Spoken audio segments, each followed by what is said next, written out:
Konnichiwa minasan, kamusta kayo? So bali makikita nyo nagluluto tayo dyan ng yakisoba. Ganito nga yung style nila ng pagluluto dito at kinaya lang natin yan. So bali 3 pack na noodles nga yan guys, tapos nagtimpla na lang ako ng pinaka sauce niya. Pero meron naman ng kasama yan pag binili mo. Dinagdagan ko na lang siya ng oyster sauce, siguro mga 1 kutsara, tapos 2 kutsarang toyo. Then ayun na, minix na natin guys. Di ko lang napakita sa video no. Pero naggisa na ako ng gulay dyan. So bali ang sahog nga natin yan is napakarami talaga. Meron tayong carrots, cabbage, tapos manok, tsaka tofu. Tapos meron tayong itlog ng pugo. Para solid talaga yung food trip kasi may bisita tayo ngayon guys. Darating nga kasi yung sensei nila Evan. Kaya yun, syempre, paborito nila yung pagkain na to, yakisoba. Kaya yun ang lulutuin natin. So pinartner ako ngayon ng steam siomai. Beef siomai siya guys. At dahil luto serye nga natin to guys, syempre pwede ba namang hindi ipakita yung tagaluto, di ba? Chef-chefan lang ako sa lagay na yan, hindi naman talaga ako magaling magluto guys. Marunong lang. At kung tatanungin nyo kung masarap, tara pumunta kayo dito sa Japan, paglulutuan ko kayo. Hindi naman siya mahirap lutuin guys kung di ka talaga marunong magluto ng ganito. Pwede ka namang manood sa YouTube. So bali itong yakisoba style na nga to. Nag-aaya lang natin to sa isang vlogger na idol din natin si Dexter Vlogs no. Di naman tayo ganito magluto ng Mickey. Masabaw tayo magluto ng Mickey at medyo saucy. So bali patapos na yung luto ko na yan at hatulan na natin yan, di ba? At dahil naggala nga kami kahapon ng umaga, tara ipapakita ko na sa inyo. By the way, ako nga pala si Joel, TITP dito sa Japan. At kung mahilig ka nga maggala, tara let's watch this video. So fast forward nga guys, kahapon ng umaga bandang 8 AM siguro niyaya ko si Evan tsaka si Joshua.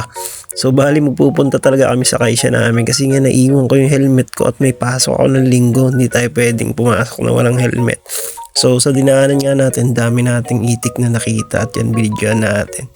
Binike nga lang namin yan guys, may 1 oras din ng layo niyan.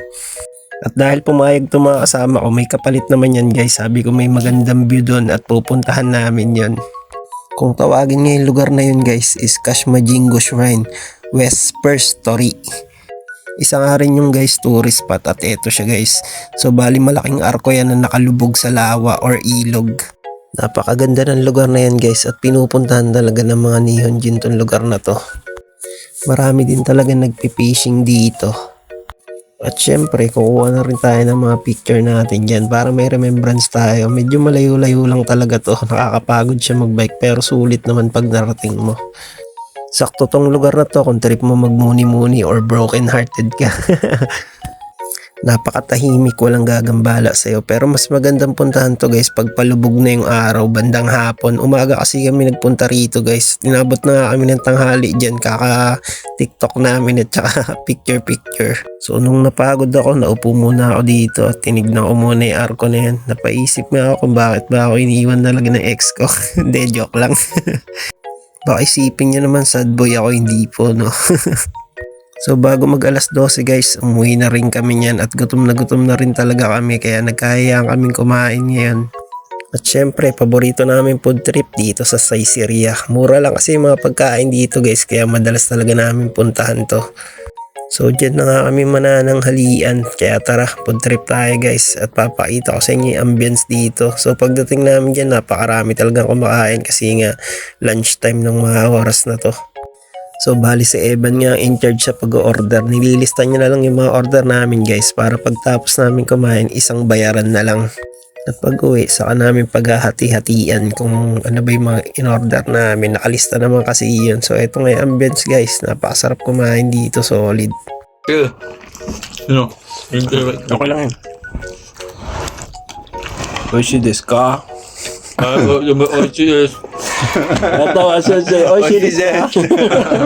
Oishi desu. So fast forward guys at kinagabihan na nga to. Tinanong ko nga sila kung masarap, sabi naman nila mukhang masarap daw talaga at nagustuhan naman nila yung luto ko. So hanggang dito na nga lang guys, salamat sa panonood nyo. At kung gusto niyo nga makapunta sa Japan, ito ang agency ko guys at ang aking school. Nandito na rin ang mga taong kailangan nyong hanapin para makapunta kayo dito sa Japan. Chikai made, sayonara, soshitigo, sityo, arigatou gozaimashita.